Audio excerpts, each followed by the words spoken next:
Hi hello sister base எல்லாருக்கும் வணக்கம். இந்த ஒரு அடிக்கடி யூடியூப் வீடியோலாம் பார்த்துருப்பீங்க. ஸோ 4 பேர் சுற்றி நின்று இங்கிலீஷ்லேயே கொஸ்டின் ஆஸ்க் பண்ணுவாங்க. நல்லா கோட் ஷூட்லாம் போட்டுட்டு நீட்டாக அவ்வளோ அழகாக ஆஸ்க் பண்ணுவாங்க. அவங்களும் இங்கிலீஷ்லேயே பதில் சொல்லுவாங்க. அவ்வளோ சூப்பராக இருக்கும். அது என்னென்னு பார்த்தீங்கன்னா யூபிஎஸ்சி எக்ஸாம் கண்டக்ட் பண்ணுறவங்க. ஸோ அந்த 4 பேருமே இங்கிலீஷ்லேயே கொஸ்டின் கேட்டு அந்த ஒரு ஆள் செலக்ட் ஆகியிருப்பாங்க. அவங்கள இன்டர்வியூ பண்ணுவாங்க. ஸோ பார்க்கவே அவ்வளோ அழகாக இருக்கும், த்ரில்லிங்காகவும் இருக்கும். என்ன கொஷின் கேட்பாங்க, எப்படி கேட்பாங்க அப்படின்றது, எதை பற்றி கேட்பாங்கன்ற பார்த்திங்கன்னா ஜென்ரலாக கேட்பாங்க. ஸோ அதை அடிக்கடி யூடியூப் வீடியோலையும் பார்த்துருப்போம். சிவில் சர்வீஸ், அதாவது யூபிஎஸ்னா union service public service commission அதுக்கு கீழே நிறைய போஸ்ட் இருக்குது.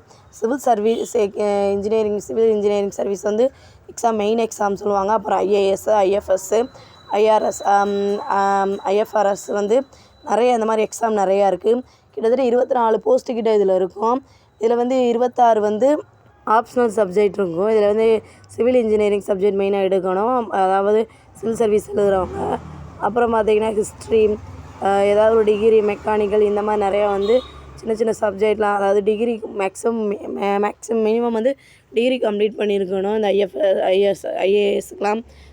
அதுக்கப்புறம் பார்த்திங்கன்னா கொஞ்சம் நிறையா அதுக்கான ஸ்டடீஸ் நிறையா பண்ணியிருக்கணும். அப்புறம் இதில் எத்தனை தடவை இந்த மாதிரி எக்ஸாம் எழுதலாம் அப்படின்னு பார்த்திங்கன்னா 6 தடவை அட்டன் பண்ணலாம் ஓபிசியாக இருந்தால். அப்புறம் இது எஸ்சி எஸ்டி கேஸ்ட்லாம் அது தனியாக ஒரு அன்லிமிட்டடாக வர மாதிரி இருக்கும். அப்புறம் எக்ஸாம் பேப்பர் இதில் எக்ஸாம் பேப்பர் கிட்டத்தட்ட 7 to 9 பேப்பர் ஒவ்வொரு எக்ஸாம் பொறுத்து வரும். என்ன மாதிரியான எக்ஸாம், எந்த மாதிரி தியரிட்டிக்கல், எந்த மாதிரி இதெல்லாம் வரும். அப்புறம் சேல்ரி பார்த்திங்கன்னா இதில் ஸ்டார்டிங் சேல்ரியும் 56,000லேருந்து 2 லட்சம் 2.5 லட்சம் வரைக்கும் இருக்குது. சேல்ரி அதிகமாக இருக்குது. இவ்வளோ பெரிய போஸ்டிங்க்கு நம்மளை செலக்ட் பண்ணுற அந்த நம்மளை சுற்றி இருக்க அந்த 4 பேரையும் இன்டர்வியூ பண்ணுற 4 பேரையும் இந்த பிரசிடெண்ட் ஆஃப் இந்தியா அவங்க தான் பிரசிடெண்ட் செலக்ட் பண்ணுவாங்க.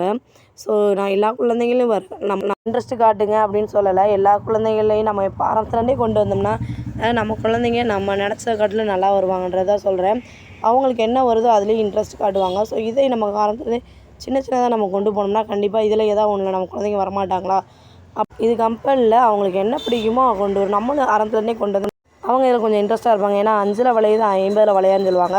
ஆரம்பத்துலேயே நம்ம கொண்டு வந்துட்டோம்னா பிள்ளைங்க நல்லா வருவாங்கன்ற ஒரு நம்பிக்கையில் தான் சொல்கிறேன். இது எனக்கு தெரிஞ்ச நாலேஜ் அளவுக்கு நான் உங்கள்கிட்ட சொல்லியிருக்கேன். வேறு ஏதாவது இருந்தால் சொல்லுங்கள். நன்றி.